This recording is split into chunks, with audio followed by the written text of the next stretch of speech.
Mis enigmas favoritos presenta información basada en parte en teorías y opiniones, algunas de las cuales son discutibles. El propósito del programa no es dar por válida ninguna parte de la controversia, sino emplear los informes y pruebas dramáticas para ofrecer una respuesta posible, aunque no sea la única, a estos enigmas y misterios.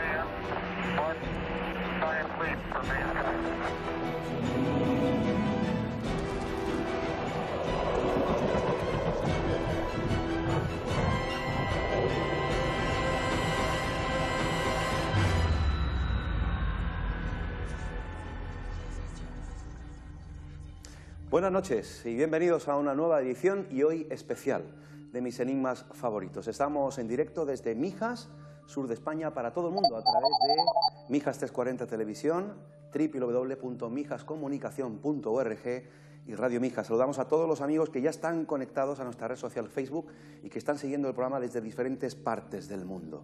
He dicho que hoy va a ser un programa especial porque lo estamos haciendo en directo y estamos a las puertas de Semana Santa. Y vamos a hablar una vez más del que es para muchos el personaje más importante de la historia, Jesús de Nazaret.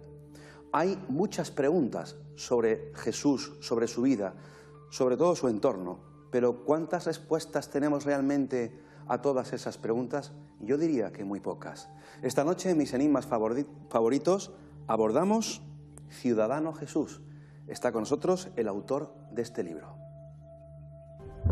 En toda la historia de la humanidad existieron líderes que destacaron por sus ideales, su forma de conducir a las masas y que en muchos de sus casos no fueron entendidos en su forma de actuar porque se encontraron con gente que no estaba de acuerdo con los cambios o transformaciones de la época. En la historia existieron líderes con ideas positivas y negativas, tal es el caso de Atila, Alejandro Magno, Hitler, Napoleón, Gandhi, Juana de Arco y tantos otros, donde sus nombres brillan por siempre en los libros de la historia. Pero no nos olvidemos de otro personaje que por su humildad y sencillez fue el ejemplo de muchos que trataron de seguir sus pasos y terminaron en las mismas condiciones. Sin duda alguna, el hombre más importante de la historia. Su nombre, Jesús de Nazaret, el rabí de Galilea. ¿Quién fue Jesús de Nazaret? Para unos, un personaje histórico fascinante. Para otros es el Cristo, el Hijo de Dios. De la historia de Jesús de Nazaret, de los acontecimientos que vivió y de su legado espiritual, hablaremos esta noche en Mis Enigmas Favoritos. Está escrito en Ciudadano Jesús, de editorial Atanor, su autor es don Antonio Piñero, lo siguiente: ¿fue Jesús un enigma? Muchos opinan que sí, pero creo que es esta una pregunta a la que solo se podrá responder convenientemente al final de este libro. Personalmente pienso que Jesús no fue en verdad un enigma, sino que otros, los evangelistas, lo presentaron como tal, quizás sin querer. A no ser que se piense que Jesús fue un enigma como todos los hombres grandes, y Jesús lo fue, y tuvo como los demás grandes múltiples facetas. Veremos, sin embargo, que el enigma es resoluble. Está con nosotros una vez más el veterano ya de esta casa y de este programa. Un honor tenerle aquí a don Antonio Piñero, profesor, catedrático emérito de la Universidad Complutense de Madrid, catedrático de Filología Griega y a sus espaldas, nada más y nada menos que 42 libros. Querido profesor, buenas noches. Hola, buenas noches. Tú sabes que estoy encantado y los que nos ven lo saben también. Lo saben también y además es manifiesto el cariño que te tienen, Antonio, porque sé que has hecho un gran esfuerzo para estar aquí esta noche, que has venido de Madrid. Y afortunadamente te tenemos aquí, con salud y, por supuesto, en esto que yo creo misión personal para hablar de Jesús. Bueno, Yo estoy a tu disposición y a de los amigos lo que quieran preguntar, si es que sé responder, ¿no? Pues diré lo que buenamente sepa. ¿Cuánto conocemos a día de hoy, una vez más esta pregunta, del ciudadano Jesús? Bueno, hay mucha discusión y seguirá habiéndola siempre. Yo creo que conocemos por lo menos lo que es la carcasa. Lo que es, digamos, si fuera un pez, tendríamos la espina dorsal y tendríamos todo su esqueleto con trozos bastantes de carne. Yo creo que conocemos por lo menos 26 puntos de su vida que nos dibujan a Jesús de Nazaret como una persona comprensible dentro de lo que era el Israel del siglo I. Es decir, como un profeta, un proclamador del reino de Dios, un sanador, un exorcista, un maestro de la ley, un tipo espléndido que arrastraba a las multitudes, un literato, un poeta, que yo creo que al final de su vida sí se creyó o le impulsaron a creerse que era el Mesías, es decir, el rey de Israel. Ahora, no sabemos en qué sentido, del todo, pero en parte podemos averiguarlo. Bueno, entonces hemos descrito a Jesús por lo menos con una serie de sustantivos y adjetivos que ya forman una figura.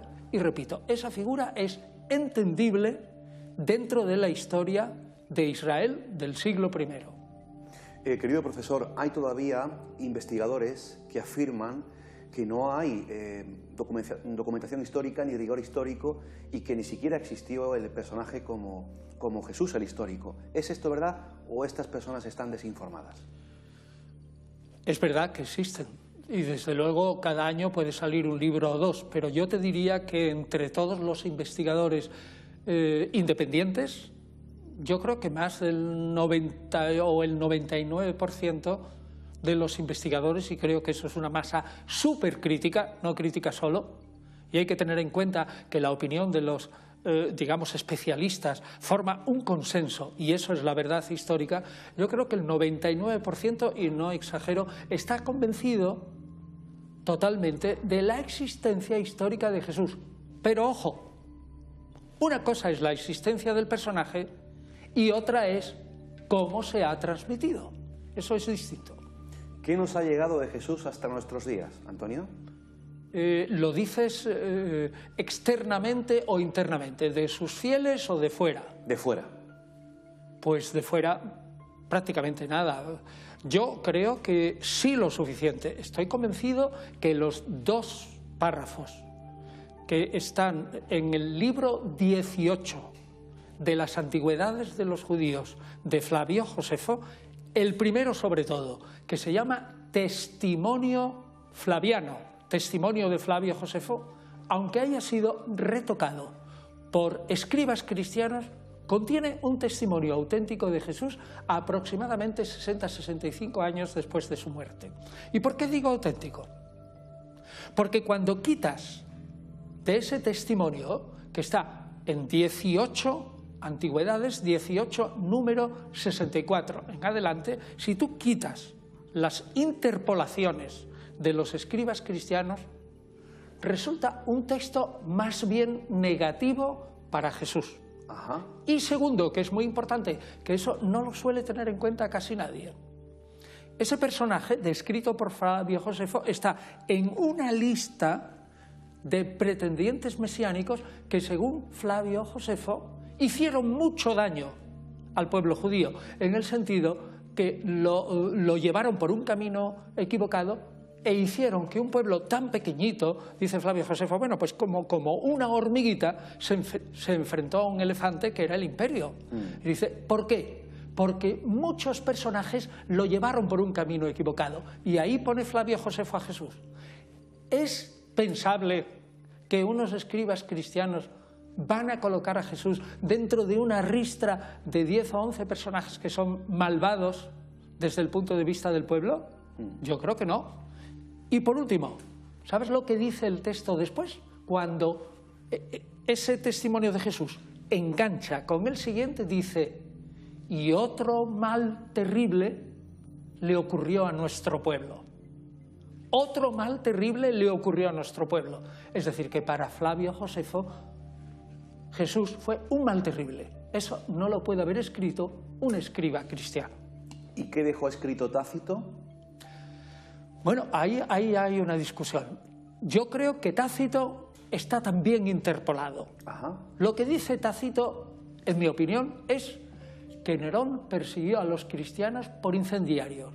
Y estoy convencido de que una mano en los anales, en el libro 15, 44, creo que es, cito de memoria, pero creo que no me equivoco, eso de que este fue crucificado por el procurador o el prefecto Poncio Pilato, yo creo que eso es una interpolación cristiana. Pero de todas maneras, todos los Suetonio, Plinio, el mismo Pablo, todos dan por supuesto, Pablo de Tarso, dan por supuesto que existió el personaje. Bueno, es más fácil, Antonio, pensar que todo un pensamiento tan bien articulado y formado, pensar de que existió realmente Jesús a que no existiera, obviamente. Es mucho más económico, he dicho siempre, económico entre comillas. Sí, sí, sí. Es decir, un historiador se encuentra con que tiene que explicar los orígenes del cristianismo. Y se encuentra además con 4 evangelios, que son obras sin duda alguna de propaganda de Jesús, pero que son a veces contradictorios entre sí. ¿Cómo se explica eso si este Jesús fuera un puro mito literario y se hubieran sentado, como dice alguno, unos sacerdotes egipcios judíos en el templo de Sácara, allí cerca del delta, y se ponen a falsificar los evangelios? Hombre, por favor, hace falta mucha imaginación para eso. Desde luego. Yo quería preguntarte una vez más, Antonio, ¿por qué festejamos el día 25 de diciembre como fecha en la que supuestamente nació Jesús de Nazaret? Pues sabemos con bastante exactitud que fue en el año 354, repito, 354, o sea, bien metido el siglo IV, cuando la Iglesia decidió voluntariamente, sin saber exactamente la fecha del nacimiento de Jesús, contrarrestar la fuerza que tenía la festividad del Sol Invicto el 25 de diciembre, y entonces declaró como fiesta litúrgica, tenía derecho, el nacimiento de Jesús como el verdadero Sol Invicto. Es decir, que fue una decisión de política eclesiástica. ¿Esa política eclesiástica de la que hablas también decidió sobre la virginidad de María? No, ahí hay estoy convencido que no. En todo caso, decidió sobre la virginidad completa, quiero decir, antes del parto, en el parto y después del parto, que es lo que dice el catecismo. Ajá. Eso sí, siempre he dicho y he afirmado que la Iglesia antigua, por lo menos hasta mediados también del siglo IV mismo, y de una manera clara a partir de San Jerónimo, lo que fundamentalmente le interesó fue el nacimiento prodigioso del héroe. ¿Cuál es el héroe? Jesús. El nacimiento prodigioso. ¿Qué hiciera la Virgen María luego con su matrimonio con José? Eso a la Iglesia antigua no le interesó. Y es que no hay testimonios apenas rotundos, y sí los hay, para lo contrario. Cuando hablamos de la figura de San José, ¿estuvo casado por segunda vez, Antonio? No lo sabemos. No, ahí entramos en un terreno legendario y honestamente debemos decir, pues no lo sabemos. Lo único que sabemos es que dice Mateo, y lo dice Lucas, que estando desposada, pero si es por segunda vez, si es por primera, ni qué edad tenía, ni si Jesús cuando era adulto ya se había muerto, no lo sabemos. Son preguntas que hemos formulado ya en varias ocasiones, querido profesor, pero, por ejemplo, otro suceso del que se dice que fue verdad, si no fue verdad, hablamos de la matanza de los inocentes. ¿Hay rigor histórico en ese episodio? Yo creo que no. Si esa matanza hubiera tenido lugar, hubiera sido un acontecimiento mundial, digamos, en la época, y hubiera sido recogido por los historiadores y sobre todo por Flavio Josefo. De pocas personas tenemos tan desarrollada la historia como con la muerte de Herodes el Grande y sus últimos tiempos. Si eso hubiera ocurrido, yo estoy absolutamente seguro que Flavio Josefo lo habría escrito. No tenemos ni una sola noticia, aparte de que en sí es inverosímil. ¿Y Jesús dónde nació? ¿En Belén? ¿En Nazaret? Bueno, estrictamente no lo sabemos.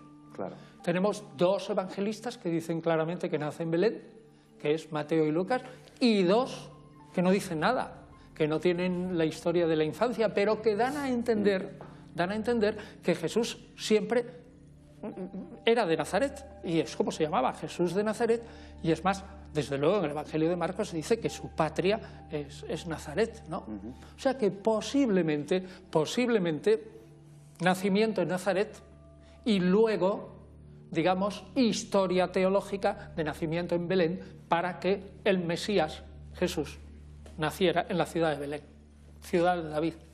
Entremos ahora en un apartado delicado por todo lo que se ha escrito, por toda la polémica que se ha generado, sobre todo a raíz del libro que ha popularizado esta tesis, El Código Da Vinci, Dan Brown, sí. Año 2004. Si no me falla la memoria, ¿cómo pasa el tiempo de rápido, Antonio? Es verdad, 10 años. 10 años, sí. Pero él popularizó a través de esta novela esa posible vinculación, relación marital con María Magdalena. Jesús se sabe, estuvo casado, fue viudo, estaba soltero. Bueno, hay que distinguir entre lo que es la vida pública de Jesús y lo que no es el ministerio de Jesús, que por cierto, no sabemos cuánto duró. Según Mateo, Marcos y Lucas, duró una Pascua, es decir, pudo durar un año escaso. Según Juan, duró 3 Pascuas. Pero bueno, ministerio público de Jesús. ¿Qué es lo que dicen las fuentes que tenemos sobre Jesús? Que son los evangelios, que hay que mirarlo con lupa, ¿de acuerdo? Pero que son fuentes históricas también.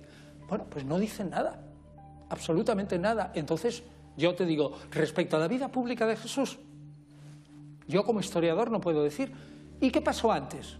Honestamente no lo sé. Pudo ser casado, pudo ser viudo. Estaríamos especulando. Sí. Pero una cosa sí que te voy a decir. Es absolutamente falso que un maestro de la ley, entonces no había rabinos ordenados, tuviera que estar casado en Israel. Eso es falso. Falso. Porque se ha dicho mucho. Sí, es rotundamente falso. Todavía no había ningún precepto. Y segunda cosa, uno de los héroes de los israelitas en ese siglo I era un personaje soltero, Jeremías. El profeta Jeremías era soltero. Y esenios, había muchos solteros. Lo dice Filón, lo dice Flavio Josefo, o sea que lo dice Plinio también. Y si hablamos de su posible descendencia, también estaríamos especulando. Totalmente. No tenemos ni un solo testimonio serio. Es más, la idea de una descendencia de Jesús, eso ha empezado muy tardíamente, ¿eh? Yo no sé si en el siglo XVIII, XIX o XX, pero antes, no, nunca. Al 100%. Totalmente seguro desde el punto de vista histórico, en tanto en cuanto podemos saber del personaje. En tanto en cuanto, ¿eh? Bueno, si quieres digo que es normalmente, desde el punto de vista histórico, muchísimo más probable que no hubiera tenido descendencia, desde luego con María Magdalena, que lo contrario. He leído, y fue a raíz de esta publicación también, que me hizo a su vez releer una obra, El Enigma Sagrado, años atrás, de los 3 investigadores. Que es fundamento del Código Da Vinci. Exactamente, es el fundamento. Y que tuvieron su pleito. Exactamente, también. Pues, y que lo perdieron. Y que lo perdieron. Y que lo perdieron. Pues precisamente eso me hizo leer algunos evangelios apócrifos que tú bien conoces, Antonio, y en uno de ellos, no sé si fue el de Santo Tomás, se recoge que, claro, ellos basan ahí parte de esta hipótesis, que Jesús besaba en la boca a María Magdalena. No es el evangelio de Tomás, ese es el evangelio de Felipe.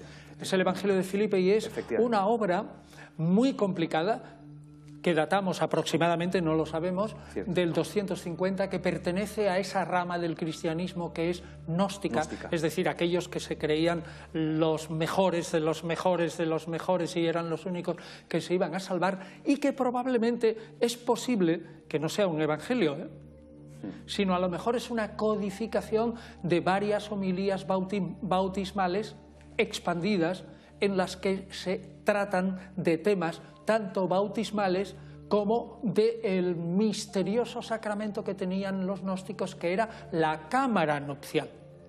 La cámara nupcial, que era donde el gnóstico se unía no solamente con el revelador celeste, sino también de una manera espiritual con aquel espíritu que le estaba esperando en el cielo, que era como su contrapartida cuando se liberara el gnóstico de la materia. Interesante visión. La cámara nupcial era un sacramento entre los gnósticos, pero sí puedo decir que besar en la boca en los textos gnósticos significa el ósculo sagrado, es decir, el inicio de un rito de revelación. ¿Transmisión? Sí, de una revelación, por ejemplo. Claro. El inicio de una liturgia de iniciación, de un rito de iniciación o de un rito de paso de un individuo que no es gnóstico a, digamos, considerarse dentro del grupo. Jesús fue... O un saludo. O un saludo. Porque Jesús fue un gnóstico, fue un esenio. No, es inverosímil. Ajá. Es totalmente inverosímil. Es decir, Jesús es tan profundamente judío israelita, que ahí, hombre, podría caber algunas ideas de un cierto dualismo, pero eso es más bien, digamos, que es la atmósfera religiosa. Yo no calificaría jamás a Jesús de gnóstico. En cuanto a que era esenio, desde luego en su vida pública es imposible, porque los esenios eran como una casta aparte y jamás hubieran tenido el contacto con el pueblo que tenía Jesús. No. Hablemos ahora de los apóstoles. ¿Quiénes fueron los 12 apóstoles, profesor? Tampoco lo sabemos.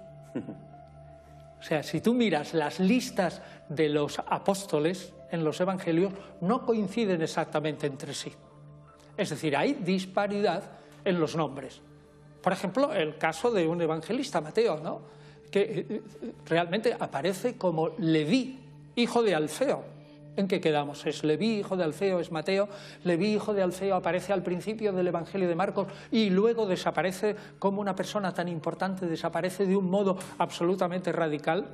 Hombre, tenemos algunos nombres: Pedro, Santiago, Juan, Andrés, Felipe, quizás tenemos Simón el Cananeo. ¿Santiago el mayor o el mayor?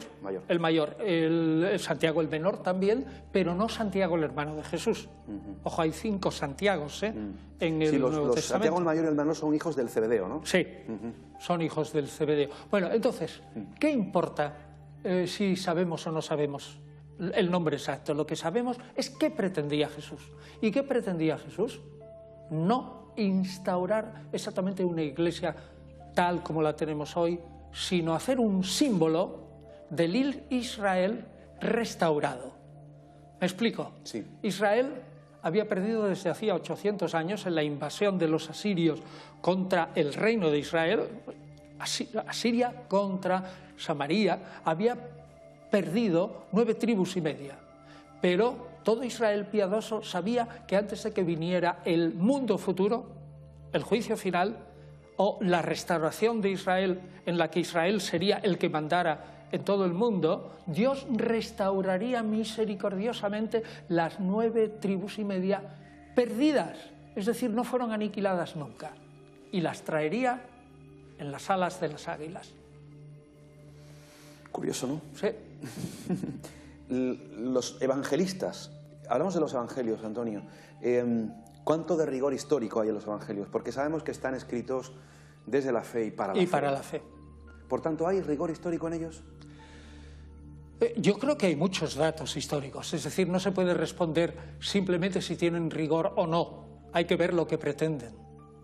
Los evangelios pretenden realmente realzar la figura de Jesús, proclamar su fe, atraer conversos, consolidar la fe de los que ya creen, pero no cabe la menor duda que si lo sometemos a una sana crítica histórica podemos sacar datos suficientes que encajan, esto es muy importante, que encajan con el Israel del siglo I. Incido en este punto polémico, porque lo es, obviamente.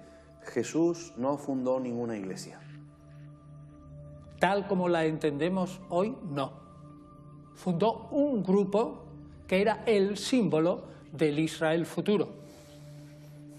Y el grupo que mandaría en ese reino de Dios en la tierra de Israel, lo cual es muy distinto a cómo nos suelen presentar el reino de Dios según Jesús. ¿Dónde está, pues, los orígenes del cristianismo?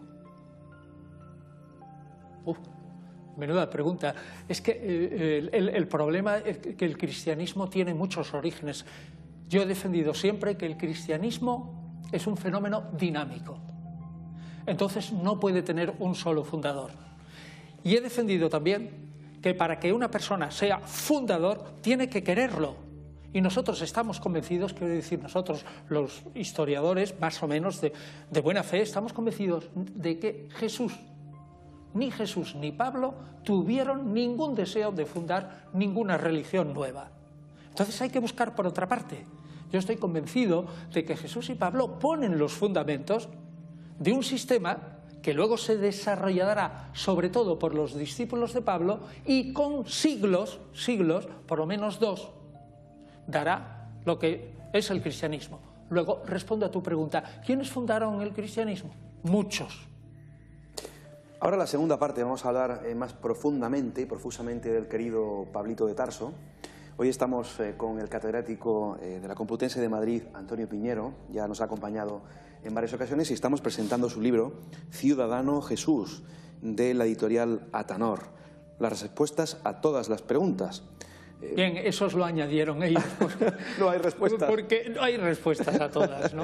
¿Estás a gusto, querido profesor? ¿Estás a gusto? Yo encantado. Hacemos nuestra primera pausa y regresamos en unos minutos aquí en mis enigmas favoritos. Hasta ahora, amigos.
Es un honor, como siempre, tener la compañía, cuánto nos ilustra nuestro querido profesor, el catedrático emérito de Filología Griega de la Universidad Complutense de Madrid, 42 libros escritos, toda la vida investigando, escribiendo y dedicando muchas horas a perseguir el rastro de este personaje fascinante. Y este es uno de tantos libros que él tiene y que hemos presentado aquí en el programa, va por su segunda edición, me informaba don Antonio, Ciudadano Jesús, de la editorial Atanor. Ha cambiado la portada, ¿no, Antonio? ¿Me dices? Sí. Y bueno, pues disponible, ¿no? En cualquier librería, supongo, ¿no, Antonio? Supongo. Supongo que sí, Ciudadano Jesús. Estamos hoy abordando cuestiones de este personaje, para muchos el más importante de la historia, y que lógicamente gracias a la existencia histórica de Jesús se vertebra todo un pensamiento y toda una creencia. Hay muchísimos comentarios en el muro de Facebook, por ejemplo, leo uno al azar, Juan Moreno, pues si fundó un grupo sobre el Israel futuro, pues fracasó, dice este amigo de Málaga. Sí, y tienes razón. La prueba es el grito desgarrador que recoge Marcos y con él los evangelistas siguientes de Jesús en la cruz.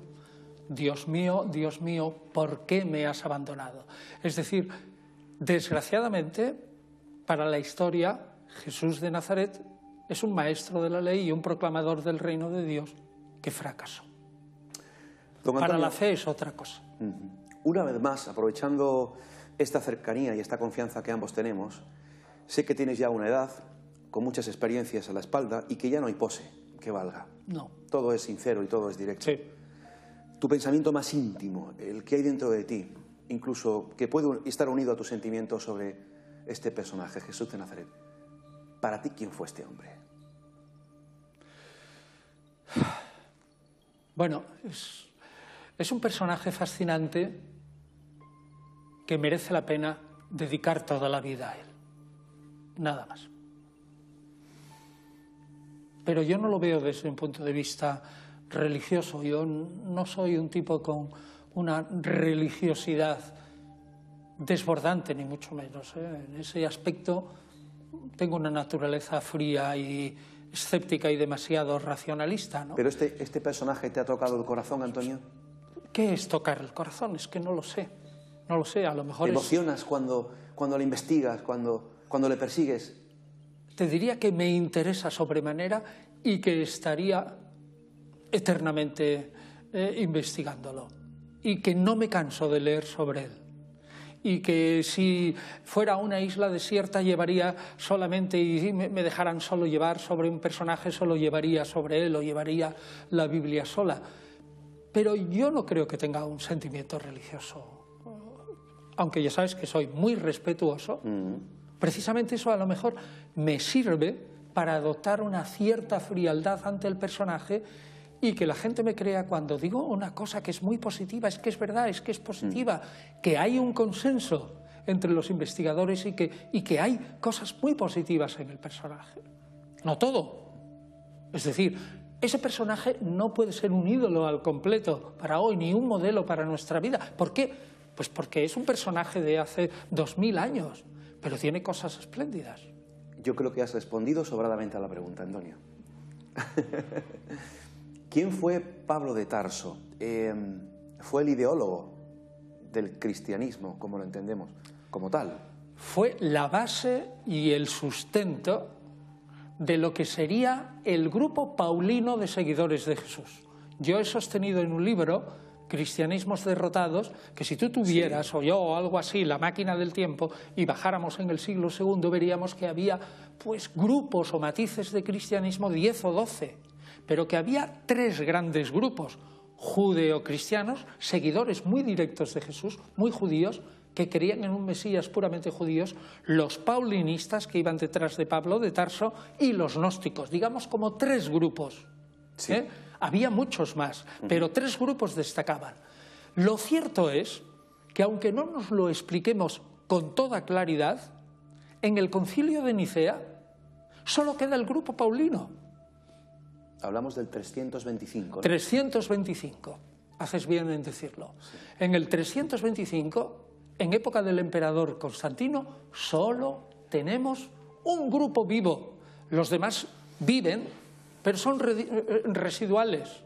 Entonces, la línea paulinista triunfó. Yo he escrito bastante sobre esto y en el libro que espero que salga este año o principios del año que viene, sí, la guía para entender a Pablo, sí, interpretación del pensamiento paulino, pues ahí explico justamente eso, que Pablo no fue el fundador, no tuvo tampoco conciencia de fundador, no quiso fundar. Es que le dices claro. a él, yo soy el fundador del cristianismo, y dice, ¿qué quieres decir? De vivir el judaísmo en Cristo, en el Mesías. Por supuesto, es lo que yo defiendo. Ahora, luego más tarde se entenderá por cristianismo otra cosa. Y por eso he dicho que los que fundan el cristianismo tal como lo entendemos hoy no es propiamente Pablo, sino sus discípulos, pero que son muchos, muchos, y durante siglos. ¿Cómo está la situación actual a nivel de la investigación histórica de Jesús, Antonio? Pues cada vez son 2 cosas lo que diría. Por una parte, hay un cierto consenso entre los investigadores en ese esqueleto de la vida de Jesús, en esas 25 o 26 puntos que yo he puesto al principio del libro, Jesús y las mujeres, que tengo la suerte de que se reedite ahora en mayo. Allí, al principio, cuando digo, ¿de qué Jesús se trata? De de 26 puntos. Eso por un lado, un consenso. Pero por otro lado veo que la parte apologética, es decir, la defensa a ultranza de un cristianismo más tradicional, está aprendiendo muchísimo. Es decir, está respondiendo cada vez con más inteligencia y con más astucia a todas las dificultades que estamos poniendo los del grupo, llamémosle, independiente. Y entonces ahora está habiendo una nueva pugna. Pero lo que ocurre es que, digamos, los, llamémosle así, más tradicionalistas no sacan las consecuencias de lo que ellos dicen. Por ejemplo, todos predican con la boca llena, Jesús fue un judío. Saque usted las consecuencias. Jesús nunca abandonó el judaísmo. Saque, por favor, las consecuencias, nada más. Es lo único que pido. Saque todas las consecuencias. ¿Qué actitud tomó Jesús ante las prácticas penitenciales? Penitenciales, ¿te refieres al ayuno, por ejemplo? Por ejemplo. Aunque aparezca una crítica tremenda en el capítulo 11 de Mateo y en el 7 de Lucas, en ese dicho, este individuo es un glotón y un borracho, y aunque sea totalmente cierto, que el comer en común, que las bodas y que el banquete es el símbolo del reino, personalmente estoy convencido de que Jesús era un asceta, que era un hombre cuya vida era absolutamente moderada y pobre, es evidente, absolutamente moderada y pobre, y que probablemente él personalmente, como fariseo de alguna manera, y Galileo, un poco distanciado de los fariseos de Jerusalén, practicaba todos los ayunos que mandaban los fariseos, 2 veces por semana. Una cosa es decir que el reino es el banquete, que son las bodas, que se inaugura un tiempo de alegría, y otra cosa es llevar una vida de verdadero asceta y de predicar con el ejemplo. Si yo exijo el arrepentimiento y una vida conforme a lo que va a ser el reino, yo doy el primer ejemplo, y Jesús lo era. Hemos hablado antes de los apóstoles, pero ¿y los evangelistas? ¿Quiénes fueron? Gran pregunta, porque no sabemos responder. Solo podemos decir que los evangelios son obras anónimas, que a partir de la mitad, en torno a la mitad del siglo II, entre el 130 y 150, empieza claramente a desarrollarse dentro del grupo, sobre todo paulino, que los evangelios son según Mateo, según Lucas, según Marcos, según Juan. Pero la pregunta es, ¿quién hay detrás de esos nombres? ¿Quiénes escribieron los evangelios? Y la respuesta es, no lo sabemos. Increíble. Es que no lo sabemos, ni siquiera de Lucas. Aunque se diga que en Colosenses, si no me equivoco, vamos, se dice que es médico, ¿no? O sea que pudieron ser diferentes personas. No. Alguien tuvo que ser. Yo no creo en que el Evangelio, que es una obra, por ejemplo, el Evangelio de Marcos, Sí. es aparentemente parece un escrito totalmente sencillo, pero es una obra de orfebrería de tal calibre que quien lo hizo era un tipo infinitamente más listo de lo que aparenta, e hizo una obra que debió durar un montón de años. No creo que eso lo pudiera hacer una comunidad anónima, de ninguna manera. Fue un personaje. Una sola persona. Uno. Ahora, ese personaje tenía probablemente fuentes escritas previas. Hay mucho estudiado sobre eso. Si quieres hablamos. ¿Es cierto que Lucas fue historiador, Antonio? Él pretende serlo. Él dice en su prólogo, yo he recogido las cosas que cuentan aquellos que las vieron y las he ordenado conforme al orden que yo creo que fue. Entonces él se presenta como un historiador. ¿Lo consiguió? Eso es harina de otro costal. ¿En qué Yo idioma, no lo creo del todo. ¿En qué idioma habló Jesús? En casa, sin duda alguna, y al pueblo habló en arameo propio de Galilea. Arameo, es decir, lo que es la lengua del imperio persa, el imperio gran persa, ese que aniquiló Alejandro Magno, tenía provincias occidentales, allí se hablaba arameo, ese tipo de arameo. Ahora, estoy convencido, Jesús sabía hebreo, sin duda alguna, por los juegos de palabra que hace. Segundo, tenía que saber hebreo porque se sabía las escrituras, seguro que de memoria. Tercero, no hay por qué dudar que Jesús hubiera sido carpintero, no hay por qué dudar. Carpintero amplio, es decir, un constructor de una casa especializado en cosa de madera. ¿Dónde tenían los clientes? Entre los griegos y romanos de Séforis y más tarde Tiberíades. Por lo tanto, yo pondría la mano en el fuego que Jesús sabía leer y escribir y que además de hebreo y arameo se defendía en griego e incluso en latín. Antonio, sin duda hay que hablar de esos años perdidos, ¿no?, de Jesús. Hay una serie de años que no sabemos prácticamente nada y que ha dado pues opción a esa tentación, a la fantasía de muchos investigadores y escritores a escribir lo que le han dado la gana. Es decir, pero con un éxito monumental. Sí, bueno. Sí, pero... Bien, entonces... ¿Qué pasa con esos años? ¿Dónde están? Bueno, pues lo mejor es confesar nuestra ignorancia. Yo creo que un historiador debe decir, si yo examino el Evangelio de Mateo y el Evangelio de Lucas, que son los únicos que traen 2 capítulos al principio sobre la infancia de Jesús, tengo que ver claramente que tanto Mateo, quien fuera, es decir, a partir del capítulo 3 hasta el 28, parece como si ignorara totalmente lo que se escribe en los capítulos 1 y 2. Parecen un añadido. Y en Lucas lo mismo.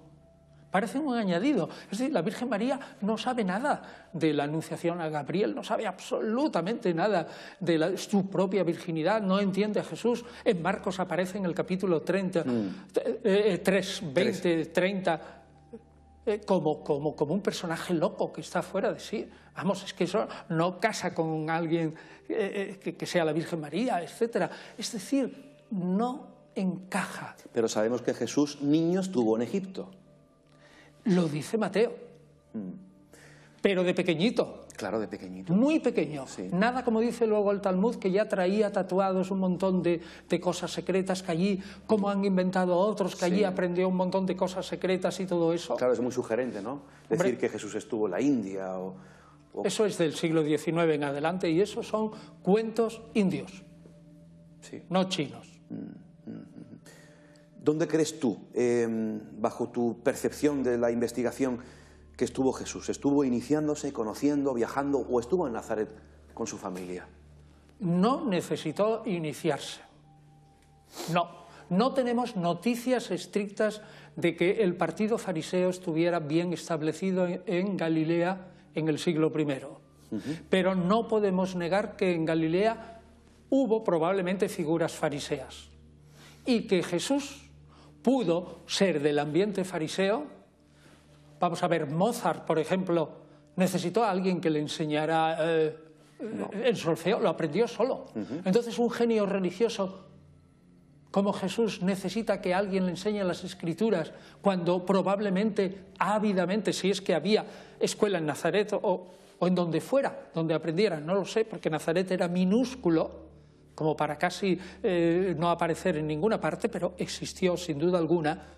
Digamos, ese personaje tuvo que aprender solo. ¿O alguien se lo inspiró? ¿Inspiró? ¿En qué sentido? ¿Transmitió? Es decir, ¿que tuvo algún maestro secreto que desconocemos? ¿Revelación? Yo no lo sé. Yo ahí ya no me meto. La revelación es una materia muy peligrosa, ¿eh? ¿Qué relaciones tuvo Jesús con el Imperio Romano? Muy negativas. Pero como fariseo, como buen fariseo, no era celota estricto. Hay que tener en cuenta que los celotas son fariseos, pero que pasan a una práctica verdaderamente notable de decir, el reino de Dios no viene si yo no pongo primero las armas y peleo por él. Yo estoy convencido de que Jesús no era un Galileo armado, no lo era. Y que no era pobre, no podía sostener ni el más pequeño ejército. Ahora, por otra parte, estoy convencido de que Jesús no pudo hacer lo que hizo en la llamada purificación del templo durante el tiempo que se presupone para tirar las mesas de los cambistas, empezar a abrir jaulas y que salieran un montón de animales y que un montón de gente, imagínate, se tirara allí a coger las monedas y se armó un cisco fenomenal. Jesús no pudo hacer eso si no tuvo un sustento muy fuerte de un grupo al lado. Yo no sé si tuvo palos, porras o espadas algunas o lo que sea, que tuvo que resistir fuerte hasta que vino la policía del templo. No me cabe la menor duda de que Jesús, desde luego, desde el punto de vista romano, era un tipo peligrosísimo. Había que acabar con él. Hemos hablado antes de los evangelios, claro, apócrifos, los canónicos. ¿Qué diferencia hay? ¿Por qué se aprueban unos? ¿Por qué se desaprueban otros? Esa es una pregunta muy difícil, claro. Y he escrito muchas veces que la Iglesia antigua parece como si hubiera querido guardar el secreto más tremendo. Pero lo que sí sabemos, prácticamente seguro, es que en torno al 180 tenemos ya entre los paulinos un canon, una lista de escrituras que es muy parecida a la de hoy. Hoy tenemos 27 libros sagrados.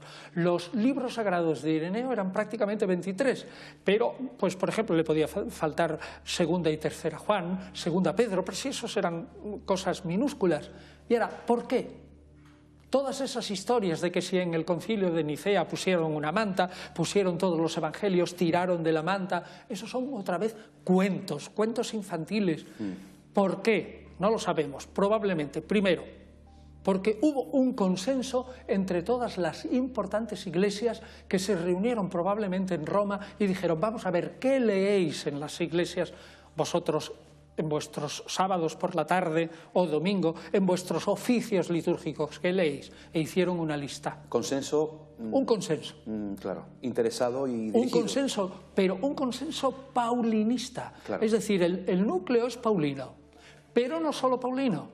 Es decir, hubo una flexibilidad de tal manera, allí sí que hubo diálogo, porque dentro de un canon que es fundamentalmente paulino, y pongo un solo ejemplo.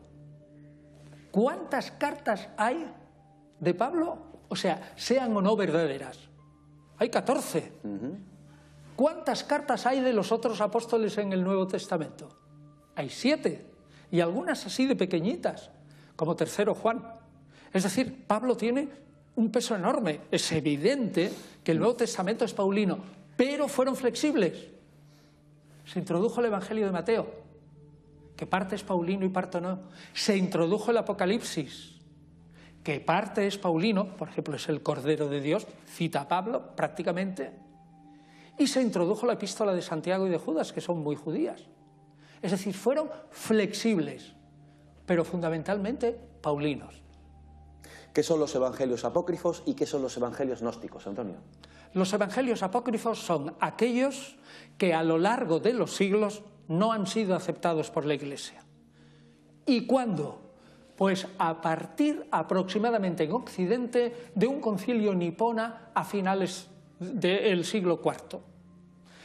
Y de una manera oficial, aunque la gente, se tire de los pelos, en el concilio de Trento, a finales del siglo XVI, es cuando se declara por primera vez en la Iglesia Católica cuál es la lista oficial de obras del Nuevo Testamento, y no antes. Era la práctica de la Iglesia, los concilios, los oficios litúrgicos. Otra cosa muy importante. A partir del 200, todos los papiros, esto casi no lo dice nadie, es decir, todos los documentos más antiguos del Nuevo Testamento, que son papiros, normalmente, ya hacen una lista clarísima de aquello que es canónico y de lo que no es. No tenemos papiros antiguos de ningún evangelio apócrifo. Que, por cierto, ¿dónde se encuentran esos papiros? ¿Papiros? ¿Dónde se encontraron? En Egipto en general. En diversos sitios de Egipto, normalmente en sitios muy secos, desde el norte hasta relativamente cerca del delta, y ahora en 20 o 30 universidades y bibliotecas, por ejemplo en Ciudad del Vaticano. Ahora están haciendo una exposición sobre un papiro fantástico que está en Ciudad del Vaticano, que es el papiro Bodmer. Así es. Ese es un papiro importantísimo, es del año 200, y solo tiene Lucas y Juan. Probablemente no tenía apócrifo ninguno, y otros no tenían apócrifos. Ellos en el año 200 ya sabían qué era oficial y qué no. Es decir, 125 años antes del concilio de Nicea y 125 años antes de que diga Dan Brown que en Nicea se inventaron los evangelios. ¿Y los gnósticos? Y los gnósticos son aquellos que dentro de la Iglesia se creen una élite. Es decir, gente que ha recibido una revelación especial, que entienden la Escritura especialmente y que son los únicos que tienen espíritu. Es decir, que se van a salvar. ¿Por qué? Porque el espíritu es partícipe de Dios. Hay muchísimos comentarios en Facebook. Vamos a abrir también nuestra otra vía de comunicación, nuestro correo electrónico, por si también desean usarla. misenigmasfavoritos@gmail.com es el correo electrónico del programa, por si ustedes desean escribirnos para hacer alguna pregunta a don Antonio Piñero. Comentarios hay muchísimos en Facebook, luego daremos lecturas de algunos de ellos y sobre todo pues abundan los de felicitaciones a tu persona, Antonio, por tan magnífica exposición. Me estaba acordando de un lugar por el que he pasado en diversas ocasiones cuando voy a Egipto de camino a un templo, el de Abidos, Nag Hammadi, Sí. que es el lugar donde se encontraron también papiros. Sí. Bueno, papiros propiamente no, se encontraron pergaminos. Pergaminos, exactamente. Que es otra cosa, es ¿no? importante esa claro, puntuación. son pergaminos porque ya son libros. Se encontraron Exacto. 13 libros Exacto. y que son libros como los actuales, de un tamaño así, encuadernados perfectamente, que por cierto, la encuadernación era de piel y fíjate qué cosa más maravillosa de la fortuna, que el encuadernador cogió los papiros que tenía por ahí y tal, los metió y resulta que eran facturas. Y son datables, son aproximadamente del 340, la traducción, o al menos la colección, o al menos la encuadernación, es decir, son del siglo IV. La mayoría, bueno, se perdió el libro 13, ¿sabes lo que ocurrió, no? ¿Qué ocurrió, Antonio? Pues lo que ocurrió fue que como ha habido siempre en Egipto una ley que dice eso es un tesoro estatal, pero al mismo tiempo ha habido gran trapicheo, y sigue habiéndolo, pues resulta que mientras se vendía o no se vendía, la mamá de uno de los descubridores, ignorante del tesoro que tenía, cogió el libro 13 y arrancó la mayoría de las hojas y las utilizó para encender el fuego, la candela de su fogón. Y hemos perdido el libro 13. Pero lo que se conservan son aproximadamente 50 tratados, de los cuales aproximadamente 40 no los conocíamos. Y entonces son testimonios directos, prácticamente todos de los gnósticos, directos, de primera mano. Tenemos que hacer nuestra segunda pausa. Fíjate que rápido pasa el tiempo, Antonio, como siempre. Estamos hoy presentando Ciudadano Jesús, de la editorial Atanor. Y, Antonio, si tuviéramos que pensar en un personaje como el Ciudadano Jesús, ¿qué otro ciudadano de la historia sería semejante a Jesús? En la antigüedad se señaló siempre uno, y la moderna investigación ha señalado a un pitagórico, a un filósofo pitagórico, por una parte, en la parte, digamos, greco-romana, sí, que se llamaba Apolonio. Apolonio de Tiana, ojo, no de Triana, sino de Tiana, que está en la actual Turquía. Con una vida muy parecida, similar, ¿eh? Bueno, o por lo menos Filóstrato, cuando escribió esa obra en torno al 207, la vida de Apolonio de Tiana, pues realmente lo presenta con tintes muy parecidos, incluso resucita a una muchacha. Y eso por una parte. Y por parte de los judíos, pues hay algunos rabinos y maestros de la ley que eran sanadores, a la vez que maestros exorcistas, como un famoso Joní, el circulero, el que hacía círculos y le decía a Dios, yo me meto en este círculo y como no llueva sobre Israel, aquí me quedo y me matas si quieres. Y Dios le hacía caso. Antonio, cuando dices que... Joní, el circulero. Cuando dices que Jesús de Nazaret fue un gran exorcista, ¿qué entendemos por exorcista? Pues aquel que delante de los ojos de la gente del siglo I realizaba obras maravillosas consistentes en expulsar demonios de la gente, según se creía, o en sanar enfermedades que la gente creía que estaban causadas por demonios. Es decir, los mismos adversarios de Jesús admitían que él hacía cosas maravillosas. Entiéndelo como puedas. Hacemos nuestra segunda pausa. Seguimos enseguida hablando con el catedrático don Antonio Piñero. Hasta ahora.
comenzamos la tercera parte del programa. Escojo uno de los muchos comentarios que hay en Facebook. Nuestra amiga de Cataluña describe Rosario García Parra: este hombre es un lujo, como profesional y como persona, un gustazo. Me siento un día más como si estuviese sentada en mi pupitre de la universidad disfrutando de uno de mis profes favoritos. Gracias, don Antonio, por enseñarnos tanto y fomentar los valores, la cultura y la elegancia. Yo suscribo desde luego este comentario y seguro que muchos amigos que nos están viendo también. Es importante ser didáctico, tener un lenguaje cercano, sencillo para que todo el mundo lo comprenda. Porque, Antonio, yo quería preguntarte antes, ¿qué herramientas utilizas tú para la investigación? Porque yo cuando te imagino, te veo en tu despacho con centenares de libros, en tu ordenador, pero ¿qué herramientas tienes para investigar? Bien, realmente lo que yo he hecho, por ejemplo, tanto con Jesús como sobre el que no he escrito mi libro todavía. No, ese es un libro puramente preparatorio. Es decir, mi libro sobre Jesús está sin escribir. Está por venir. Sí. Entonces, ¿qué hago yo? Por ejemplo, ¿qué he hecho con Pablo? Que es un libro que saldrá ahora. Pues leer centenares de veces a Pablo en griego. Decenas, y si quieres centenares es demasiado, decenas y decenas de veces, y leer el texto y meterme en el personaje. Y luego, como hay que leer a los colegas también, es decir, uno no puede sentirse un intérprete genial, es una tontería, ¿no? Te puedes meter en el personaje, pero sabes que te puedes equivocar, y te equivocas seguro, y yo me he equivocado seguro. Entonces, lo que he hecho ha sido leer sobre todo a aquellos que opinan distinto que yo. Qué bueno.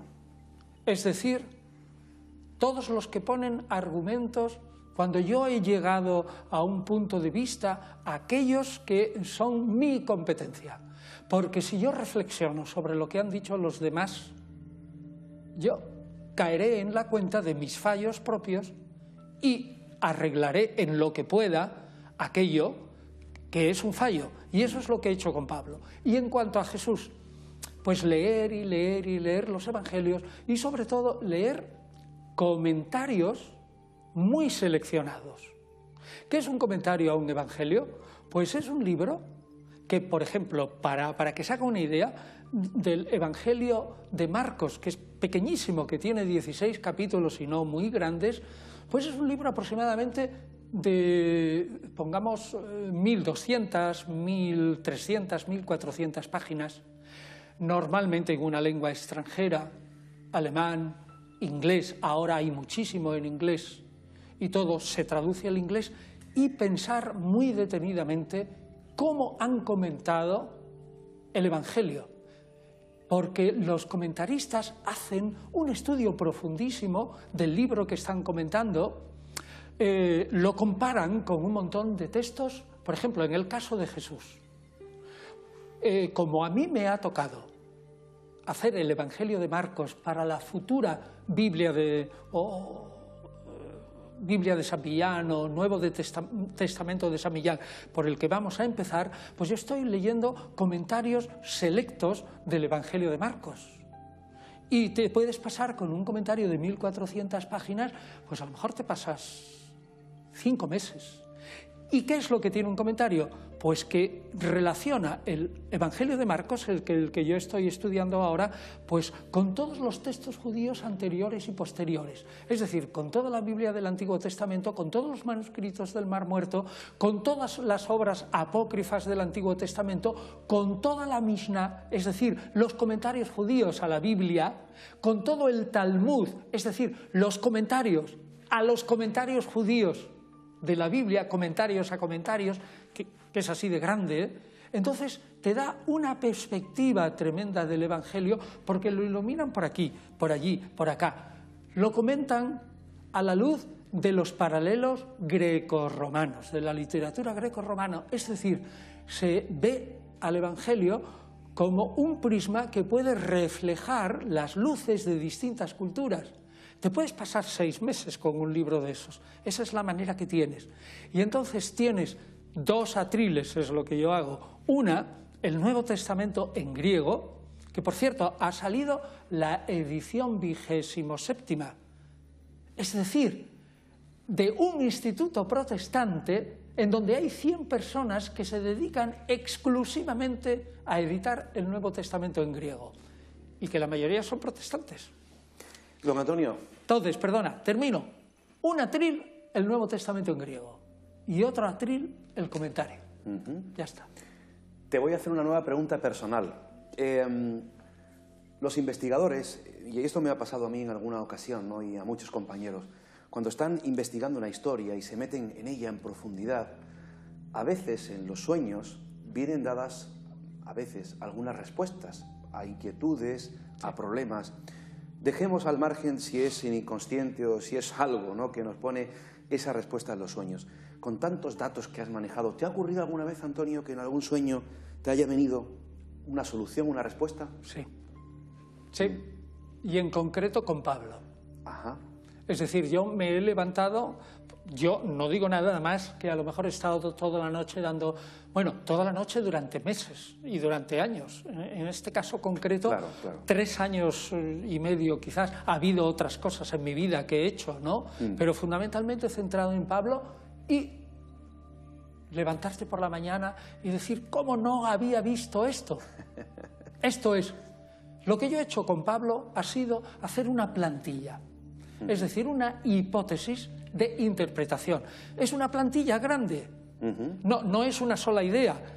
Y entonces, cuando ya tienes la plantilla, tú imagínate una falsilla, cuando antes te obligaban a hacer, ¿no? Tenías la plana que se transparentaba y entonces ponías la falsilla debajo y escribías. Entonces, la plantilla es leer los textos de Pablo muchas veces, construir la plantilla y luego poner la plantilla a ver si encaja. Eso es lo que a mí me ha venido por la noche. Gracias por contarnos esto que es personal y por esta sinceridad, Antonio. Permíteme, con tu confianza, dar unos datos del programa y de una lista de actividades que tenemos organizadas. Vamos a presentar ahora un nuevo libro de un compañero que nos ha llegado hoy, está recién salido del horno. Todas las actividades que tenemos preparadas de aquí al verano, todas las pueden ver en nuestra página web en www.misenigmasfavoritos.com y también en el apartado eventos del muro de Facebook. Bueno, ya en el mes de junio, el sábado 7 de junio, tenemos una excursión muy bonita al Parque de las Ciencias de Granada. Será una ocasión para aprender con la ciencia, para jugar con la ciencia, donde además los niños también pueden venir y disfrutar de un día extraordinario en la ciudad de Granada. Que tenemos las primeras jornadas de enigmas y otras realidades en el Centro Sanacons, el sábado 21 de junio, celebrando el solsticio de verano. Habrán talleres y conferencias durante todo un día. Será una experiencia, un día muy bonito en el que vamos a compartir con muchas personas que van a venir de muchos puntos de España para aprender, para, en definitiva, compartir. Sábado 21 de junio. Y los viajes que tenemos ya previstos son, en julio, del 4 al 6 de julio, viaje a Fátima. Del 26 al 36 de julio viajaremos a Lourdes y Zaragoza, que tenemos 2 grupos exactamente iguales al Camino de Santiago, desde el día 1 al 9 y del 15 al 23 de agosto, y que tenemos ya organizado por fin ese tan esperado y deseado por muchos, nuestro viaje a Egipto. Será en esta ocasión mi viaje número 36, del 26 de agosto al 5 de septiembre. Dada toda esta información que pueden encontrar en nuestra página web, hoy me ha mandado la editorial Los Libros del Olivo, este fantástico libro que yo estaba personalmente deseando que saliera. Las claves perdidas del Camino de Santiago, una crónica de dioses, atlantes y templarios. Nuestro buen amigo don Antonio Mariano Fernández Urresti, historiador, cántabro. Las claves perdidas del Camino de Santiago, una guía indispensable para conocer muchas cosas interesantes del Camino de Santiago y muchas de ellas relacionadas, por ejemplo, con el Antiguo Egipto, que hemos mencionado aquí en alguna ocasión. Le tendremos próximamente a Mariano Fernández Urresti para hablarnos del Camino de Santiago una vez más, un tema del que estoy absolutamente enamorado.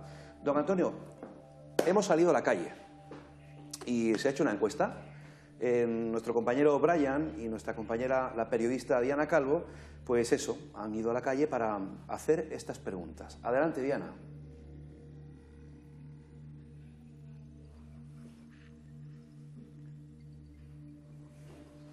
¿Por qué no escuchamos? Porque no se escucha.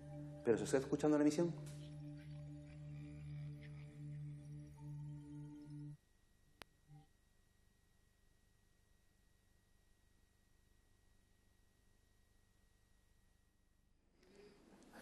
Algo ha pasado, los duendes, don Antonio, han influido y no hemos escuchado a nuestra compañera. Y como yo tengo mucho interés en saber qué ha dicho, y todos también, pues venga, hacemos un... Pues empezamos de nuevo. Exactamente, ¿no? Y no pasa nada. Y no pasa nada porque, Antonio, yo creo que es importante, ¿no? El pulsar a la opinión de la calle, ¿verdad? Ese es un problema de los políticos y de los investigadores. Como se encierren en la Torre de Marfil, pueden perder el norte. Sí, ¿verdad? ¿Cuál es el sentir popular? Porque además tú tienes un feedback también muy bueno, muy importante en las redes sociales, Antonio. ¿Qué percibes tú de la gente que te escribe, de tus seguidores? Pues que me hacen 1000 preguntas, a veces que me dejan totalmente sorprendido. Sabios, ¿eh? Pero que yo realmente contesto a todas en cuanto puedo y que es una orientación para saber realmente qué es lo que piensan y qué es lo que yo tengo que pensar a mi vez y fomentar en mis escritos. Muy bien. Ahora nos avisarán cuando esté disponible esa encuesta, será cuestión de nada, segundos. Pero yo te quería preguntar, hay muchas cosas que quiero preguntarte, lógicamente.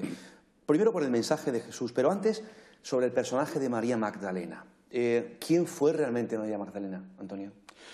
Bueno, eso ahí sí que hay tela que cortar, mucha.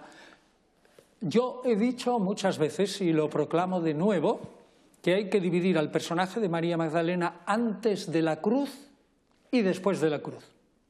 ¿Qué noticias hay sobre María Magdalena antes de que Jesús esté en la cruz? ¿Y qué noticias hay en la cruz y después de la cruz? ¿Qué noticias hay sobre María Magdalena antes de que Jesús esté en la cruz? Pues prácticamente una. Y en el capítulo 8 de Lucas. Y entre el gremio, es decir, en la peña nuestra de investigadores, en el capítulo 8, versículos 1, 2 y 3, que se habla de María Magdalena, de Juana, la mujer de Cusa, y de una tal Salomé de la que no tenemos ni idea, aunque sale en Tomás Gnóstico, en el Evangelio de los Egipcios judeocristiano, pero que no sabemos nada. Bueno, ¿qué dice de María Magdalena? Pues lo que yo creo que la gente ya sabe, que Jesús había echado de ella 7 demonios y que con otras varias mujeres servía al grupo de Jesús con su dinero. Se acabó la noticia. Ahora, móntate tú con esa noticia que en la peña, como digo, de investigadores, la tenemos por secundaria. ¿Qué quiere decir secundaria?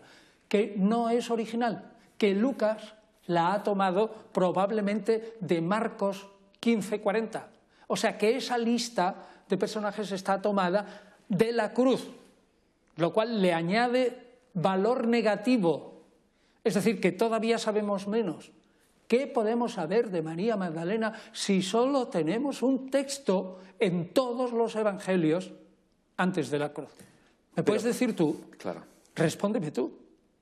Nada. Y sin embargo, Antonio, ¿está en los momentos más importantes de la vida de Jesús? ¿Ah, sí? No acabo de decir que no está. He dicho que no está según los evangelios. Dime, por favor, ¿en qué momentos está? ¿No está en el momento de su crucifixión? He dicho antes de la cruz, antes de. En el momento de la crucifixión, si quieres, hablamos luego. Claro. ¿Qué hay antes? No, Un solo texto. Entonces, no puedes decir, está en los momentos importantes de su vida. Perdona, Luis Mariano, sí, es verdad, es erróneo.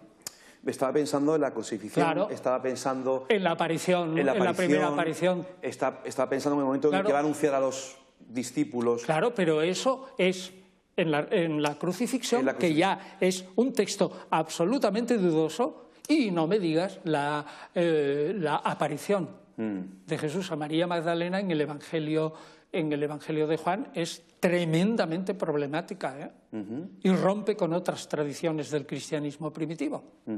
Hablo de ello lo que quieras. Hay muchas preguntas. Mar Sarompas, desde Granada, Motril, escribe: me gustaría preguntar al señor Piñero si las traducciones de los textos sagrados que nos han llegado son fiables al 100%. Las traducciones. Probablemente yo creo que él se refiere a los manuscritos del Nuevo Testamento, no a las traducciones que hacemos nosotros, sino probablemente a la primera, digamos, puesta por escrito, quizás en arameo, de palabras de Dichos y Hechos del Señor y a esas traducciones que se recogen en los evangelios, si son fiables al 100%. Pues bueno, no podemos asegurarlo, porque toda la tradición aramea se ha perdido. Lo que podemos decir es que lo que conservamos en los evangelios tiene a veces un sabor arameo muy profundo y muy evidente. Es decir, que probablemente está recogiendo cosas que se dijeran en arameo. Otra cosa son las traducciones posteriores, pero ahí en España hay 100. Paco Rodríguez Sierras escribe: me gustaría saber si Jesús o escrituras del Nuevo Testamento mencionan a Moisés. Me parece más que curiosa la sensación que tengo de que no lo tenían muy presente. Saludos a todos y don Antonio, agradecer la difusión. No, sí, de en el sus Nuevo estudios. Testamento Moisés no desempeña más un papel fuerte nada más que en Jesús y en Pablo, sobre todo. Y sobre todo por la ley de Moisés, porque Jesús se dedica a discutir con sus colegas fariseos, con un tono muy fariseo, la acomodación de la ley de Moisés a su vida. Y en Pablo, porque lo que discute Pablo fundamentalmente en su evangelio es si la ley de Moisés entera es obligatoria para los paganos o no.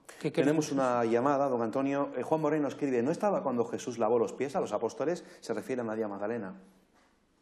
No lo dice de ningún modo el Evangelio de Juan en el capítulo 13, que es el lavatorio de los pies. No lo dice. Por lo tanto, no lo sabemos. Recibimos esa llamada. Buenas noches. Buenas noches, Mariano. Soy Meli, llamo desde la Cala de Mija. Meli, buenas noches, adelante. Pues quería preguntar a Antonio que ¿quiénes eran los Desposini? ¿Por qué se dio orden de aniquilarlos? Perdón, Meli, ¿puedes repetir la pregunta? ¿Quiénes eran los Desposini? Desposini. Ah, los Desposini. Sí. ¿Por qué se dio orden de aniquilarlos? Vamos a ver. ¿Es cierto que una delegación de estos pidieron ayuda a Constantino y este no les hizo caso? No, la historia está relacionada sobre todo con lo... Bueno, aclaremos el término. Despedimos a Meli y damos las gracias. Buenas noches. Gracias, Meli, buenas noches. Gracias. Perdón por haberme adelantado a responder. No. Adelante. No, vamos a ver el término. Los despotes en griego quiere decir el amo, el maestro. Desposini son aquellos que pertenecen a la familia del Maestro Jesús, es decir, familiares de Jesús. Sus primos, descendientes decías tú antes, porque no tenemos prueba alguna, pero por lo menos sus primos e hijos de hermanos suyos, que hay una historia, sobre todo con Domiciano y con Trajano, que lo presentan delante del emperador, e incluso creo recordar con Tiberio, pero casi seguro que me equivoco, pero ciertamente más tarde, los presentan delante del emperador y dicen: estos individuos son muy peligrosos porque son unos parientes de aquel que fue un Mesías fracasado y que Roma lo crucificó y que era un tipo peligrosísimo. El emperador los interroga y los despacha como gente inofensiva. Pero lo que es cierto es que en la tradición del siglo II, en Papías de Hierápolis, se habla de que los parientes de Jesús sí que controlaron la iglesia de Jerusalén, empezando por su hermano Santiago. Entonces, hubo ahí un movimiento de pariente muy fuerte que desbancó a Pedro, por lo menos Santiago.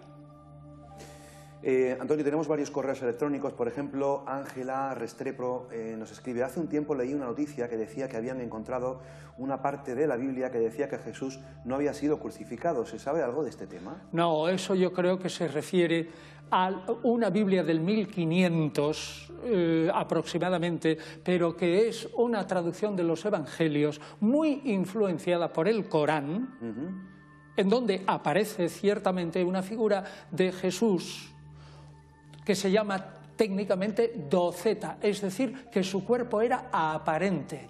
Y en el Corán se mantiene, si no me equivoco, que Jesús no fue crucificado, y en los Hechos Apócrifos de los Apóstoles, absolutamente seguro, porque lo he editado yo, ahí aparece, sobre todo en los Hechos de Juan, que Jesús no fue crucificado, sino un símil a Jesús. y que el Jesús verdadero se estaba burlando de quienes lo crucificaban. Entonces, esa Biblia es simplemente una traducción arábiga de los evangelios influenciada por la tradición musulmana. No tiene valor histórico ninguno. Mientras algún compañero me informa si está disponible ya la encuesta, hay un correo que nos llega desde Sevilla. Octavia escribe: buenas noches, Luis Mariano, saludos a don Antonio Piñero. Me gustaría que le preguntaras qué cree él sobre la resurrección de Jesús. Pues que es una materia en la que yo como historiador no puedo meterme, y que los testimonios sobre la resurrección de Jesús desde el punto de vista de un historiador son tan tremendamente contradictorios entre sí que un historiador no puede hacerlos demasiado caso. Mi opinión personal es, sin embargo, que la creencia de los primeros cristianos en la resurrección de Jesús es un hecho indispensable. La creencia es un hecho indispensable para explicar el surgimiento del cristianismo. Pero la resurrección en sí, yo como historiador no puedo pronunciarme. Hay otro correo electrónico, José de Málaga, es un poco extenso, pero creo que es interesante. Dice: en primer lugar, manifestarle al profesor Piñero mi satisfacción por poder disfrutar una vez más de su presencia en este programa y verle tan pletórico de salud.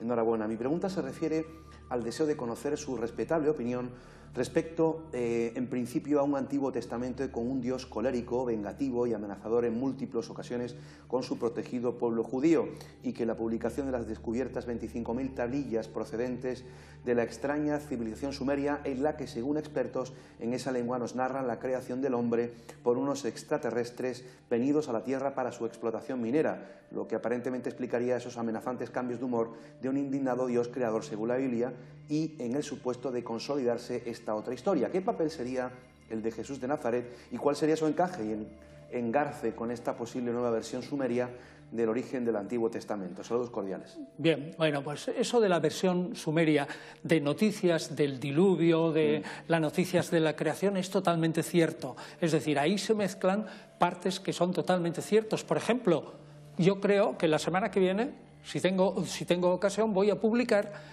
un comentario a la edición del poema de Gilgamesh, una vez más, pero que se ha hecho en la Universidad de Barcelona en una traducción espléndida del acadio. Por lo tanto, diríamos, directamente del sumerio no se ha conservado nada, pero sí en traducciones acadias y posteriormente asirias. Y es totalmente cierto que las narraciones de la Biblia, del diluvio y de la creación del hombre y algunos otros mitos más son o bien sumerios, pero transmitidos a través de los acadio-asirios, o bien son cananeos, es decir, de los semitas occidentales a los cuales pertenecen los mismos israelitas. Ahora bien, que se diga que esas tablillas afirman de extraterrestres es conocer 0,000 de cómo era la visión de los antiguos, dentro de la que no cabe en absoluto extraterrestre ninguno. Ninguno. Que por favor visiten mi blog, el blog de Antonio Piñero, Cristianismo e Historia, donde tengo un tratamiento de las últimas semanas, 6 postales seguidas sobre esa teoría en la Biblia. No tiene nada más que ir a mi blog y lo verá detenidamente argumentado. Antonio Piñero está en Facebook, Antonio Piñero tiene página web, antoniopiñero.com, y Antonio Piñero tiene blog, que es, por favor, Cristianismo e Historia, o bien el blog de Antonio Piñero. Antonio, nos queda tiempo para una última pregunta. Me informan los compañeros que ha habido problemas técnicos con la encuesta. Vamos a recuperarla fuera del programa para ponerla, emitirla a nuestro muro de Facebook y todo el mundo pueda ver la opinión. No, lo siento por Diana porque ha trabajado en ella, sí, ¿no? Pero bueno, pero saldrá. Esperemos que pueda rescatarla para que ese trabajo de nuestros compañeros Brian y Diana puedan verlo la gente en nuestro muro de Facebook y subirlo a YouTube y a nuestra página web.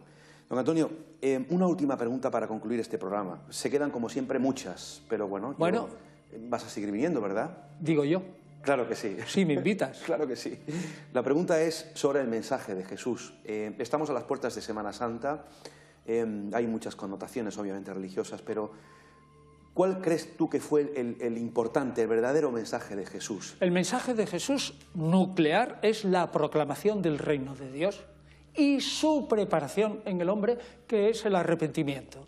Ahora bien, Es un mensaje que contiene una parte que se refiere solo a ese momento de preparación para el reino de Dios y que no es para todo el mundo, porque es vender todos los bienes, despreocuparse del trabajo y despreocuparse de los lazos familiares. Si tú trasladaras vender todos los bienes y dárselo a los pobres, despreocuparse del trabajo y decir ya me alimentará Dios como alimenta a los pájaros del campo y a los lirios del campo también, o si rompes los lazos familiares y dices deja a los muertos que entierren a tus muertos o deja a tu mujer y tu negocio, naturalmente no habría ninguna sociedad que resistiera eso.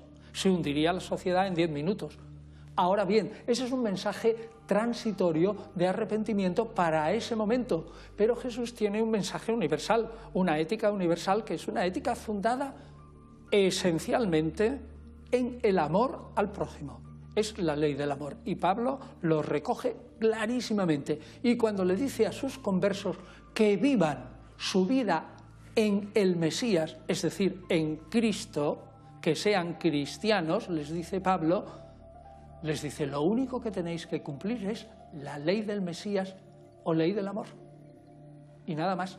Y así es lo que centra Pablo y Jesús mismo su mensaje. Hoy hemos presentado uno de los muchos libros que tiene Antonio Piñero publicados, Ciudadano Jesús, de la editorial Atanor.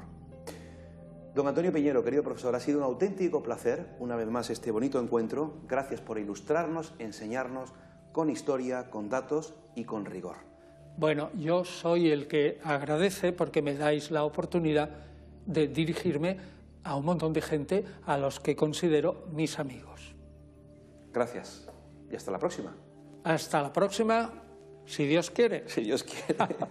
Y si Dios quiere, pues les veremos en una próxima edición de Mis Enigmas Favoritos. Ha sido un auténtico placer. Yo disfruto mucho siempre de la sapiencia, el conocimiento y de la humildad con la que transmite siempre nuestro catedrático, nuestro profesor don Antonio Piñero, para hablar de este personaje, para mí desde luego fascinante, como es Jesús de Nazaret. Les emplazamos no para la semana que viene, porque como saben tenemos Semana Santa. Nosotros estaremos en Londres visitando algunos lugares muy bonitos, muy especiales, entre ellos Stonehenge, pero regresaremos para la semana siguiente, donde tendremos una nueva entrega de Mis Enigmas Favoritos, que les aseguro también que será tan interesante como esta. Un abrazo muy fuerte de todo el equipo que hace posible Mis Enigmas Favoritos. Queda pendiente lo de la encuesta, que la subiremos en nuestro muro de Facebook. Que pasen una feliz Semana Santa, amigos. Buenas noches.